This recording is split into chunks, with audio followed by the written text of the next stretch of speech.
Rajahmundry central జైల్లో మా parliamentary party నాయకుడు, మా అందరికీ కూడా చాలా సన్నిహిత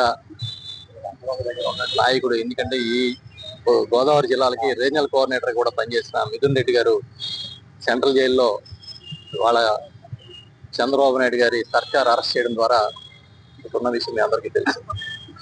ఆయన్ని ములాఖతులో కలుసుకోవడం కోసం పెద్దలు పెద్దిరెడ్డి రామచంద్రారెడ్డి గారు, పెద్దలు మాజీ మంత్రివర్యులు మేరుగు నాగార్జున గారు, నేను మేము కూడా వెళ్ళాం. చాలా మేమైతే మిథున్ రెడ్డి గారి అరెస్టు ఆయన మాకు ఎప్పుడు చెప్తూ ఉండేవాడు. కొంతమంది మీద కక్ష సాధించాలనేది చంద్రబాబు నాయుడు గారి ఎజెండా ఖరారయింది. ఒకవేళ ఏదైనా పొరపాటున చంద్రబాబు అధికారంలోకి వస్తే ఆయన కక్ష సాధించాలనుకునే జాబితాలో మా కుటుంబం ఉంటుందని ఎప్పుడు చెప్పేవాడు. ఈరోజు అదే జరుగుతుంది అక్కడ. చాలా చిత్రం ఏంటంటే ఇదేది ఏదో ఇప్పటికిప్పుడు సీక్రెట్ గా చేసిన వ్యూహ రచన కాదు ఈ ప్రభుత్వాన్ని. ఊరు వాడ తిరిగి ఒక రెడ్ బుక్ చూపించి, ఇదిగో నేను ఇందులో పేర్లు రాసుకున్నాను, వీళ్ళందరినీ హింసిస్తాం, కక్ష సాధిస్తాం, వీళ్ళ సంగతి తేలుస్తామని లోకేష్ గారు ఆ రోజే ఊరు వాడ తిరిగి చెప్పాడు. ఆయన రెడ్ బుక్ చూపించి, ఆ రెడ్ బుక్ లో రాసుకున్న పేర్ల ప్రకారం మేము కేసులు పెడతాం, మేము కక్ష సాధిస్తాం అనేది ఆ రోజే చెప్పాడు. దానికి అనుగుణంగా ఇవాళ కార్యాచరణ జరుగుతూ ఉంది. కానీ చాలా దురదృష్టం ఏంటంటే ఈ రాష్ట్ర ప్రజలు చేసుకున్న దురదృష్టం, జగన్ గారు ఉన్న మాట చెప్పి తూచా తప్పకుండా ముఖ్యమంత్రిగా ఇచ్చిన మాట నిలబెట్టుకుంటే, అంతకన్నా ఎక్కువ ఇస్తానని చెప్పిన చంద్రబాబు నాయుడు అబద్ధాలని నమ్మి ఈ రోజున ఓట్లు వేయడం వాళ్ళు చేసుకున్న దురదృష్టం. ఈ దురదృష్టం ఎలా ఉంటుంది అనేది ఎన్నికలయ్యి అధికారంలోకి తెలుగుదేశం పార్టీ వచ్చిన 3 నెలలకి అందరికీ తెలిసిపోయింది. దాన్ని కప్పిపుచ్చుకోవడానికి డైవర్షన్ పాలిటిక్స్ లో భాగంగా ఇలాంటి అరెస్టులన్నీ చేస్తా ఉన్నారు. ఇది రెడ్ బుక్ రాజ్యాంగం అని వాళ్ళు పెట్టుకున్న కార్యక్రమమే కార్యాచరణ జరుగుతుంది తప్ప ఎక్కడా కూడా వేరే డీవియేషన్ ఏం లేరు వాళ్ళ పాపం. మేమైతే చెప్తున్నాం, అరెస్టులకు భయపడేవాడు, కేసులకు భయపడేవాడు ఎవ్వరూ కూడా వైఎస్ఆర్ పార్టీలో లేరు. ఒక సామాన్య కార్యకర్త నుంచి మా అధినాయకుడి వరకు అందరూ కూడా మీ కక్ష సాధింపులకి గురవుతున్న వాళ్ళే ఉన్నారు ఇక్కడ. అయినా సరే ధైర్యంగా దీక్షగా ముందుకెళ్తాం ప్రజల కోసం. నిన్ననే మా నాయకుడు మా పార్టీ మీటింగ్ లో డిజిటల్ బుక్ గురించి చెప్పారు, మీరు కూడా చూసే ఉంటారు. ఈ డిజిటల్ బుక్ లో ఎలా నమోదు చేసుకోవాలి, బాధితులని ఎవడైనా సరే, వైఎస్ఆర్ పార్టీ కార్యకర్తలే కాదు, సామాన్య ప్రజలు కూడా ఈ ప్రభుత్వం వల్ల మేము బాధితులుగా మిగిలాము, లేదా పలానా అధికారి వల్ల మేము బాధితులుగా మిగిలామంటే మీరు ఆ బుక్ లో రాయండి, మీరు నోట్ చేసుకోండి, ఆన్లైన్ లో నమోదు చేయండి, లేదా ఐవీఆర్ఎస్ ఫోన్ లో మీరు చెప్పండి, దాని ఆధారాలు ఫోటోలు లోడ్ చేయండి, మేము మళ్ళీ అధికారంలోకి వచ్చిన తర్వాత మీ అండగా నిలబడతామని జగన్మోహన్ రెడ్డి గారు వాళ్ళు చెప్పే పరిస్థితి వచ్చింది. గతంలో ఎప్పుడైనా ఈ రాష్ట్రంలో ఏ రాజకీయ పార్టీ అధికారంలో ఉన్నా ఇలాంటి పరిస్థితులు వచ్చాయా? ఎవరు తీసుకొచ్చారు? అడ్డగోలు పరిపాలన చేస్తున్న చంద్రబాబు నాయుడు, ఆయన కుమారుడు లోకేషే కదా. నేను చాలా సీనియర్ అని చెప్పుకుంటే సరిపోతుందా? మీ సీనియారిటీ పరిపాలనలో పరిపక్వత కనిపించాలి కదా. ఇవాళ ఎక్కడైనా సరే మీ పార్టీ నాయకుల్ని, మీ పార్టీ కార్యకర్తలనే రహస్యంగా మీరు మాట్లాడినప్పుడు తెలుగుదేశం పార్టీ కార్యకర్తలు ఏమంటున్నారో తెలుసుకోండి. మీ వేగులను పెట్టి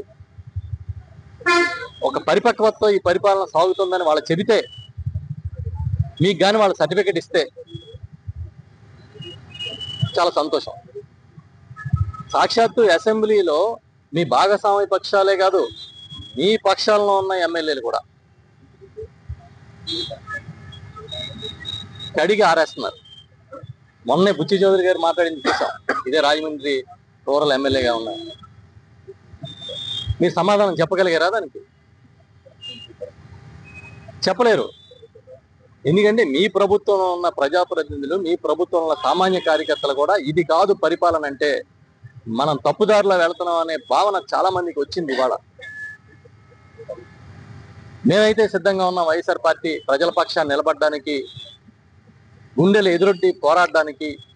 మీ కేసులు ఎన్ని పెట్టినా కూడా ఎదురు నిలబడడానికి ప్రజల పక్షాన్ని నిలబడతాం, నిలదీస్తాం. ఈ రాజమండ్రిలో ప్రభుత్వ వైద్యశాలని ఇక్కడే ఇంకో సెంట్రల్ జైలుకే ఆపోజిట్ లో ప్రభుత్వ మెడికల్ కాలేజీని కడితే మీరు ప్రైవేట్ వాడికి ఇచ్చేస్తారా? అది కనీసం కొంచెమైనా మీకు సమాజం పట్ల బాధ్యత ఉందా? గతంలో ప్రైవేటీకరణ, ప్రైవేట్లో ఉన్న సంస్థల్ని ప్రభుత్వం తీసుకునేది, టేక్ ఓవర్లు జరిగాయి. కానీ ఒక్క చంద్రబాబు నాయుడు అధికారంలోకి వచ్చే ఈ రాష్ట్రంలో ఇప్పుడు కదా 96లో మా కాకినాడలోని గోదావరి ఫెర్టిలైజర్స్ని అమ్మేయడం దగ్గర మొదలెడితే నిజాం షుగర్స్ దాకా అన్ని ప్రైవేటీకరించడం తప్ప ఏ రోజైనా నీ ముద్రతో ఒక ఇండస్ట్రీ కానీ ఒక ఉపాధి కానీ తీసుకొచ్చగలిగారా? ఎందుకు తీసుకురాలేకపోయారు? పోనీ అవన్నీ ఒక ఎత్తు, ఉపాధి అవకాశాలు మీరు పోగొట్టి ప్రైవేట్ వాళ్ళకి అప్పగించేయడం ఆస్తుల్ని, దాన్ని కూడా మేము వేరేగా చూస్తాం. కానీ ఇవాళ పేద ప్రజలకు ఉపయోగపడే ఆరోగ్యాన్ని మీరు ప్రైవేటీకరణ చేస్తారంటే, ఆరోగ్యశ్రీని నామరూపాలు లేకుండా నాశనం చేస్తానంటే, అప్పుడు కూడా వైఎస్ఆర్ పార్టీ కళ్ళప్పగించి చూడడానికి సిద్ధంగా లేదు. మీరు మిథున్ రెడ్డి గారిని అరెస్ట్ చేసినట్టుగా ఇంకా ఎంతమంది నాయకులు మీరు అరెస్ట్ చేసినా ఎవరు భయపడి పారిపోవడానికి సిద్ధంగా లేరు. ఇప్పుడే పెద్దిరెడ్డి రామచంద్రారెడ్డి గారితో నేను మా నాగార్జున గారు మాట్లాడుతున్నప్పుడు ఆయన చెప్తా ఉన్నారు, ఆయన సీనియారిటీ, ఆయన అనుభవం, గతంలో ఎప్పుడన్నా ఇలాంటి సంఘటనలు జరిగాయా? మీరు ఎందుకు ఇంత కక్ష సాధింపుగా మీరు ముందుకెళ్తారనేది ఇప్పటికైనా సరే ఆత్మ పరిశీలన చేసుకుంటే చంద్రబాబు నాయుడు గారు ఇది మంచిది, ఈ రాష్ట్రానికి మంచిది, ఈ ప్రజలకి మంచి జరుగుతుందని చెప్పి మేము భావిస్తా ఉన్నాం. మిథున్ రెడ్డి గారి అరెస్ట్నే కాదు, ఈ లేని లిక్కర్ కేసుని తీసుకొచ్చి లిక్కర్ స్కామ్ అంటారు. వాళ్ళ గవర్నమెంట్ లో జరిగితే స్కీమ్ అంట, ఈ గవర్నమెంట్ లో జరిగితే స్కామ్ అంట. 2014-19 మధ్య లిక్కర్ కేసులు ఏమైనాయి? ఆ కేసులోనే అడుగుతున్నాం మేము. తప్పు జరగకూడదు, టైం టు టైం అమ్మాలి, ఈ వినియోగం తగ్గించాలి, మద్యం వినియోగం అని చెప్పి జగన్మోహన్ రెడ్డి గారు ట్రై చేస్తే అది చాలా తప్పుగా చూపించారు. ఇప్పుడు మద్యం విక్రయాలు పెరిగి చాలా దారుణంగా, దుర్మార్గంగా ఎక్కడ పడితే అక్కడ తాగుతున్న పరిస్థితి కనబడితే ఇది ప్రభుత్వ విజయంగా చెప్తా ఉన్నారు. సిగ్గు అనిపించట్లేదా? మీకేమి సిగ్గు అనిపించట్లేదా? మద్యం వినియోగం పెరిగితే అది రాష్ట్ర అభివృద్ధిగా మీరు చూస్తూ ఉన్నారంటే మీ రాజనీతి ఏంటో అర్థం అవుతుంది. వాటన్నిటినీ కప్పిపుచ్చుకోవడం కోసం ఇలాంటి అరెస్టులు, అక్రమ అరెస్టులు, నిర్బంధాలు, ఈ కార్యక్రమాలన్నీ మేము ముక్త కంఠంతో ఖండిస్తున్నాం. ఈ పరిపాలన జరుగుతున్న తీరు, పేదల మీద జరుగుతున్న దాడిని ముక్త కంఠంతో ఖండిస్తున్నాం. అదేవిధంగా మీరు చేసే అక్రమ అరెస్టులకి భయపడే ప్రసక్తి లేదు. వైఎస్ఆర్ పార్టీ చాలా స్ట్రాంగ్ గా నిలబడుతుందని కూడా మా నాయకులు, మా కార్యకర్తలు గట్టిగా ప్రజల పక్షాన నిలబడతామని కూడా మరొకసారి చెప్తున్నాం.